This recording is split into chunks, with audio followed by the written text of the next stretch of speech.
Assalamualaikum, bagaimana kabarnya hari ini anak-anak? Semoga kabarnya baik-baik saja ya.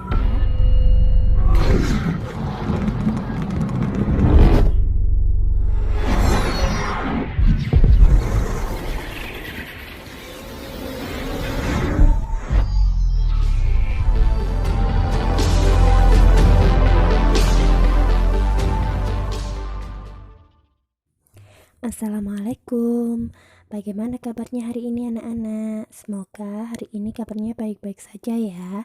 Kita belajar tema dulu. Makanan khas Indonesia ada banyak dan beraneka ragam. Setiap provinsi di Indonesia memiliki makanan khas daerahnya masing-masing.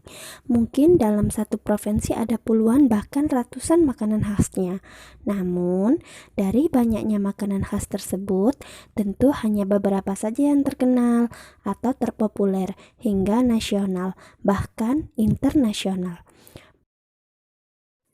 Makanan tradisional Indonesia membutuhkan waktu dalam mengolahnya. Pembuatannya pun harus ahli. Kamu akan belajar tentang seorang ibu pembuat dodol Betawi, makanan tradisional Betawi. Setelah kalian membaca cerita tentang dodol Betawi Mak Salma, kalian harus mencari gagasan pokok dan gagasan pendukung. Apa sih gagasan pokok? Gagasan pokok adalah ide utama yang dibahas dalam suatu bacaan. Kalau gagasan pendukung adalah uraian atau tambahan informasi untuk gagasan pokok. Bu Iva contohin satu ya. Dengerin dan dilihat dulu. Di bacaan pertama, di paragraf pertama ya, pada dodol Betawi Mak Salma, di situ di kalimat kedua ada kata-kata seperti tahun-tahun sebelumnya. Mak Salma menerima banyak pesanan, berarti dia mendukung gagasan pokok. Berarti gagasan pokoknya adalah sebentar lagi kota Jakarta akan berulang tahun. Dan kalimat kedua sampai terakhir adalah gagasan pendukung. Kita membahas tentang makanan tradisional ya. Di Indonesia tuh banyak sekali loh makanan tradisionalnya. Ada sego jamblang, nasi pecel, lontong sayur, nasi kerawun, nasi gudeg, terus juga otak-otak, empek-empek, mie bangka, dan masih banyak lagi. Di pertemuan kemarin kita sudah membahas tentang bunyi dan tentang indera pendengar. Sekarang kita membahas tentang sifat bunyi.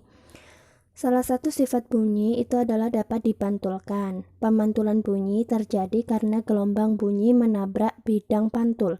Kemudian gelombang bunyi tersebut dipantulkan oleh bidang pantul. Media penghantar untuk merambatan bunyi adalah ada 3, yaitu benda padat, benda cair, dan udara. Bunyi pantul dibedakan menjadi 3, yaitu bunyi pantul yang memperkuat bunyi asli, gaung atau kerdam, dan gema. Kita membahas tentang bunyi pantul yang memperkuat bunyi asli. Suara asli bapak atau ibu guru saat ada di dalam kelas akan lebih keras karena suara di dalam ruangan akan dipantulkan oleh dinding-dinding ruangan.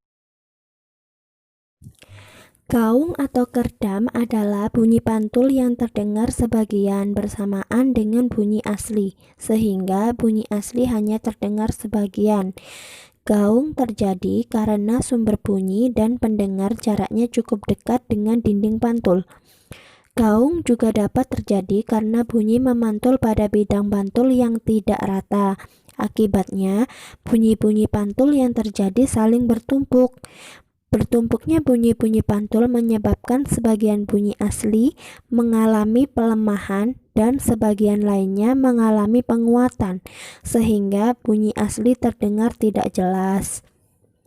Gaung merupakan jenis pemantulan bunyi yang merugikan.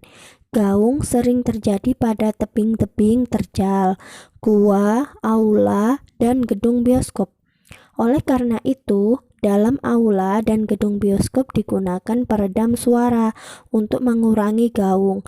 Bahan-bahan yang sering digunakan sebagai peredam antara lain karpet, kertas karton, kain wol, gabus, dan busa. Gema. Gema adalah bunyi pantul yang terdengar setelah bunyi asli selesai terdengar. Bunyi pantul ini terjadi apabila jarak sumber bunyi dan pendengar jauh dari dinding pemantul. Ada peristiwa gema, selisih waktu antara bunyi asli dan bunyi pantul merupakan waktu yang diperlukan untuk menempuh jarak bolak-balik dari sumber bunyi menuju pendengar. Manfaat pemantulan bunyi: mendeteksi benda-benda di bawah laut, bisa melakukan survei geofisika, menentukan kedalaman laut, mendeteksi kerusakan pada struktur logam, mengukur ketebalan logam, membantu proses USG, dan melihat detak jantung. Kita ke pembelajaran kedua. Yuk. Keragaman rumah adat. Rumah adat adalah bangunan yang memiliki ciri khas yang digunakan untuk hunian atau kelompok etnis tertentu. Rumah adat merupakan salah satu representasi budaya tertinggi di sebuah komunitas kesukuan. Keberagaman rumah adat di Indonesia sangat beragam dan memiliki arti penting dalam perspektif sejarah, warisan, dan kemajuan masyarakat. Rumah adat di Indonesia sangat beragam. Yuk kita belajar. Contoh ada rumah Gadang, rumah Aceh, rumah Balai Batak Toba, rumah adat Tongkonan, Bailea, rumah adat Bangka Belitung, dan masih banyak lagi. Salah satu keunikan dari rumah adat Indonesia adalah bentuk sudut atapnya. Sudut-sudut pada segi banyak juga menjadi satu keunikan. Coba lihat gambar di bawah ini ya, gambar punya Bu Iva. Ada segitiga sama sisi, jadi sisinya ada 3 dan semua sisinya itu sama. Jadi sudut-sudutnya juga sama. Yuk kita hitung kira-kira sudutnya itu ada berapa derajat ya. Anak-anak disediakan busurnya di rumah ya. Ini cara kita untuk menghitung busur. Contohnya seperti ini. Dan ternyata besar sudutnya yaitu 60 derajat. Anak-anak, sampai sini dulu untuk pelajaran kita hari ini. Bu Iva tutup dulu. Jangan lupa mengerjakan tugas yang diberikan oleh Bu Iva. Bu Iva akhiri. Wassalamualaikum warahmatullahi wabarakatuh.